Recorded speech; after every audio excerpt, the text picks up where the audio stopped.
heard you like Egyptians, so I came back for a part 2. It's Top 10 Bizarre Crimes from Ancient Egypt Part 2. Number 10, punishment first. Innocent until proven guilty in a court of law, right? That's how it goes. How do you know I drank the milk? There's no milk on my face, how do you know?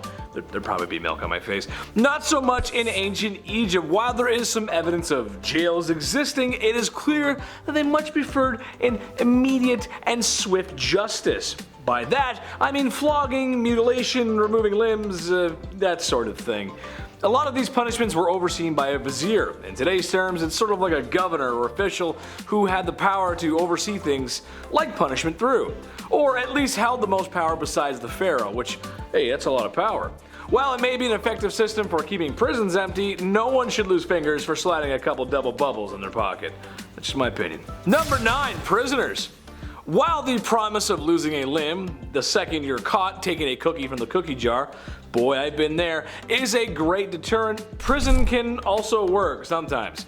It should be noted that Egypt developed a system of law and order 4,000 years ago, which is, well, a long time ago and very impressive. For anyone taking the bar exam, that should be your answer under why take on law. Because the Egyptians did it first, why not? They did it, it's probably cool. So it makes sense that they did have some prisons.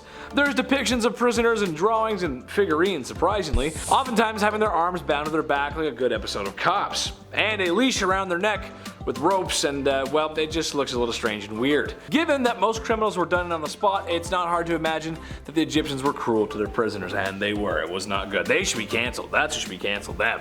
Number 8, court. Believe it or not, they also had some sort of makeshift court as well. Who would have thought? No hammer and gavel, and certainly no Saul Goodman or Judge Judy, but hey, without those, I'd argue what the heck's the point of the American justice system in the first place, right? Ah, boy. But they were simple processes, to say the least. During the Middle Kingdom period, judges were appointed to decide on verdicts before, well, it was usually priests, so I prefer a judge doing that, honestly. Except in this court, no one is legally represented by anyone. Yeah, that's right. There's no lawyers, but there was a jury and there were witnesses. Unfortunately, they were often beaten until, well, they said the truth, or the desired truth. Number 7, police. Bad boys, what are you gonna do? Yes, that's right. Ancient Egypt may have had the first police force in history. Who would have thought? I actually didn't know that. I mean, sure, the vizier is great and all, but he can't possibly go around arresting everyone. He'd be at it all day. You can't do that. So it's only natural that you hire a bunch of dudes to do it for you. Can't get them all, but you can get some of them. While they did provide some limited support to communities and crime in towns, most of their arrests were made against those who were a little too greedy and thought grave robbing, well, the many sacred tombs around would make for an easy payday. It didn't. Number 6, Bloodhounds and Baboons. That's a weird title. This one is so weird, but okay, here we go. We've all seen the movies where there's a crook, a perp, or someone who's trying to outrun the law. Andy Dufresne was right. You gotta crawl through a lot if you want your freedom. I remember Andy Dufresne. Anyway, well, in these scenes there was a good chance that law enforcement has dogs with them. Oh yeah, see, I'm getting somewhere with this. There's also a good chance that those dogs were bloodhounds. Cute dogs actually, but the reason they bring them along is because they have a great nose. They can sniff a scent and follow it for miles, oftentimes leading to the crook. Smart dogs. What if I told you though that this sort of thing existed in ancient Egypt, except that wasn't dogs, it was baboons? Yeah, who would have thought? Yes, that's right, there's depictions of police with baboons assisting in the work with crooks and or criminals. It's all jokes until Diddy Kong shows up to arrest you. Now it's DK time, baby. Uh-oh. Number 5, get to work. Also, speaking of movies, you know that classic scene where the prisoners are out on work duty, everyone's in their like orange jumpsuits, they're cleaning up all the garbage? Okay, that, but ancient. A lot of criminals, thieves, and no good rotten folks were used for hard manual labor. Pretty classic. And you guessed it, building the pyramids. While the pyramids are often misconceived of being built by YouTube's least favorite S word, it was most likely built by a combination of people, mostly crafted skillsmen and builders, followed by crooks and those wishing to get out of the hot sun. The job was dangerous, hot, like I said, and oftentimes heavy lifting, too much for me. While normal workers were granted 2 days off a year because it is backbreaking work, the criminals were tasked with quarrying stone with no days off. No machines, no iron tools, I mean it's all, oh man, that must be awful. Just the horror. Just the worst. Number 4, Tarnished Reputation. This one actually makes a lot of sense, really. Depending on how heinous the crime is, you wouldn't want this for stealing some bubblegum. So if you found yourself in hot trouble or the principal's office, which I was never in for being a bad boy, I was good every single time, I promise. No one believes me still, but I was. The vizier or government would keep track of who's been sneaking in the tombs like Lara Croft. Hence, they could use this information to tarnish your reputation. It was also used against false witnesses and those wishing to gain something from a legal situation. Those that wish to bear false witness would immediately have something amputated because that's the law around here, partner. Number 3, Pharaoh. The great Pharaoh Bacchus is an interesting subject to say the least.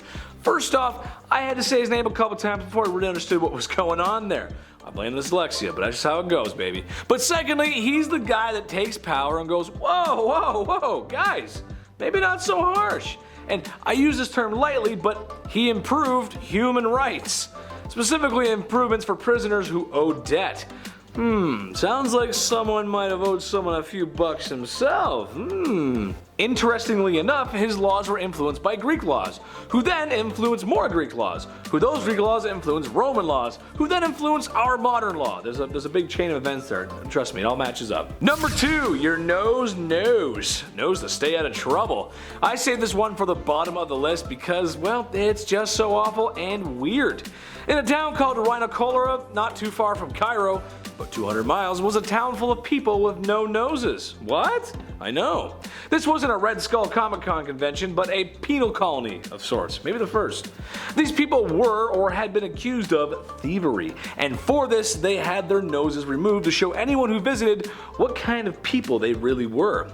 In a world of infection and disease, I cannot recommend this. It's not a good idea. You probably wouldn't make it after they removed it. The name Rhinocolora, which literally translates to Clip Nose, the town of Clip Nose.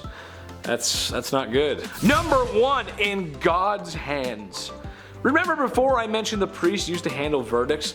Well, it's crazier than you might think, actually. While the Pharaoh was top dog in ancient Egypt, and I mean he was top dog, you don't get past the Pharaoh. The gods controlled everything and the Egyptians worshipped their gods. Crops, weather, justice, I mean they did everything. So oftentimes the priest's verdicts would come down from the gods themselves. If that wasn't enough, the god Mahis was responsible for those criminals in the afterlife, where they would also receive comeuppance. Uh-oh, you're not safe anywhere. A sort of jail in the sky, if you will. Alcatraz has nothing on that. You're bad here, you're bad in the sky, you're bad everywhere, bad in the afterlife. So that's why, folks, you behave yourselves. Keep your nose, behave yourself. Okay, guys, that's gonna wrap it up for me today. Make sure to like, comment, and subscribe here at Bumblebee for more. Oh yes, more of the Chetty Money Star, I like that. And if you too want to keep your nose in ancient Egypt, then check out my socials somewhere down below. Come on and follow me. Come on, just do it. Just do it. It's a great time. I love you guys so much, and I'll see you soon. Bye-bye. Bye-bye. The great Pharaoh Bacchus. Bacchus? Let's go with Bacchus. I didn't like double bubble. Hubba Bubba's the way to go, man. We're going bubble. Oh, Big Lee Chew, brother. Oh, I love it. You get in the tinfoil there, you start dapping in, brother. Oh, that's the good stuff.